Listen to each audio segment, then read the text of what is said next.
Bonjour et bienvenue dans cette 14e vidéo sur la modélisation dans Houdini. Lors de la précédente vidéo, nous avons donc continué nos racines qui ont donc poussé comme ceci et donné ce mesh-là. Maintenant, ce qu'on aimerait faire, c'est venir donner des feuilles, créer en fait une sorte de feuillage autour de ces racines. Alors, dans un souci de simplicité et pour pas rentrer trop dans le détail, on va juste faire un amas de feuilles autour des lianes. Les feuilles ne seront pas forcément connectées à des petites branches, etc. Mais on va essayer de trouver une sorte de compromis qui donnera un résultat visuel assez intéressant, sans forcément rentrer dans une complexité trop poussée. Donc dans un premier temps, nous, ce qu'on va vouloir, c'est créer des feuilles, mais uniquement sur le haut des lianes. C'est-à-dire que je ne veux pas des feuilles à la base. C'est-à-dire qu'on va dire qu'elles poussent, et le haut de nos lianes, donc ici ce sera là, là, ici ce sera plutôt là, etc. Il n'y aura que en haut de nos lianes que des feuilles auront poussé. Donc, ce que vous allez faire déjà, c'est de créer un petit nul que vous allez appeler outLian. Car c'est à cette étape que nous avons la modélisation finale des lianes. D'ailleurs, c'est lui que vous pouvez brancher maintenant dans le outVis, ça ne changera rien, mais au moins on branche les out dans le outVis, parce que comme ça on sait que tous les out sont connectés au outVis. Une fois que ceci est fait, vous allez récupérer du coup le polywire, juste avant le outline, et créer un pointVop. Il va nous servir à quoi? Il va nous servir à créer une map de répartition, une map où on va répartir en fait les points qui vont générer les feuilles. Donc tout simplement, vous allez l'appeler map feuille, et vous allez rentrer dedans. Comme je vous disais, nous ce qu'on veut, c'est mettre des feuilles en haut et pas en bas. Et il se trouve que depuis le début, on utilise un attribut qui s'appelle U, et qui est en fait égal à 0 en bas et égal à 1 en haut. Donc on va le call, on va l'appeler grâce à un bind, et on va lui dire tu appelles U. Une fois que U a été appelé, on va venir le prendre et le connecter dans un ramp parameter, encore une fois. Sauf que cette fois, le ramp parameter, vous allez le laisser par défaut. On ne va pas venir changer le ramp type, on va le laisser en RGB. Tout à l'heure, je vous l'ai fait changer car on voulait passer en mode spline. Mais là, on reste en RGB, c'est-à-dire en mode ici de couleur. Vous allez venir brancher cet attribut dans la color.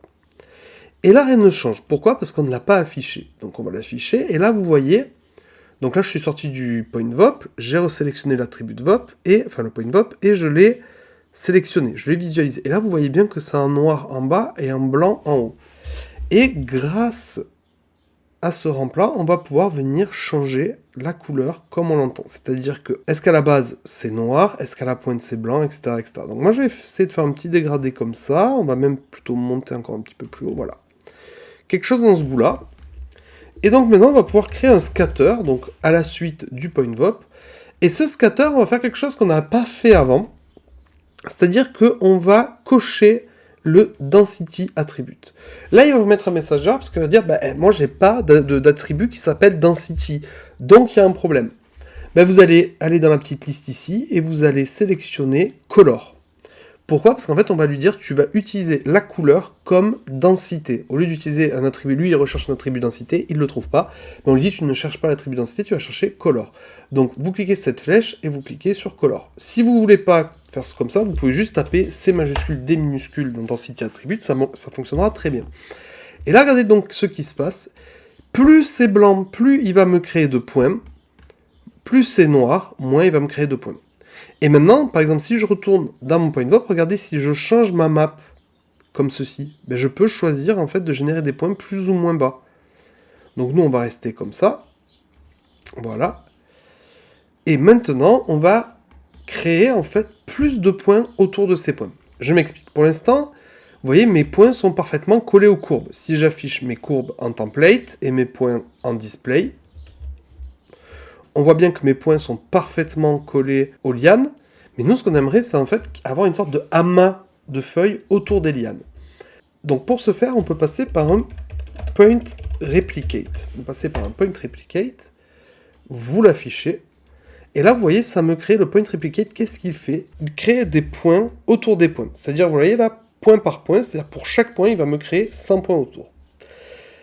Et il va utiliser le p-scale. Donc plus le p-scale est gros, plus la distance autour desquelles il va créer ses points sera éloignée, c'est-à-dire ici le p-scale est gros, plus le p-scale est petit, plus moins ce sera éloigné. Donc nous, ce qu'on pourrait faire, c'est dans Shape, ici, déjà venir lui dire qu'il ne crée pas, parce que là, regardez, si on augmente en scale, on voit que ça crée une sorte de box. Je sais pas si vous voyez, mais on voit que ça crée dans des box, donc déjà, nous, on va se mettre en mode sphère. Et j'aimerais bien qu'il ignore, en fait, ce p-scale. Le problème, c'est que ici, il n'y a pas d'attribut pour lui dire d'ignorer le p-scale. Donc ce qu'on va faire, c'est qu'on va le supprimer. Ça peut arriver des fois dans Houdini qu'on a besoin de supprimer un attribut, notamment sur des points. Donc là, vous allez resélectionner le scatter et vous allez faire un attribute delete et on va supprimer un attribut.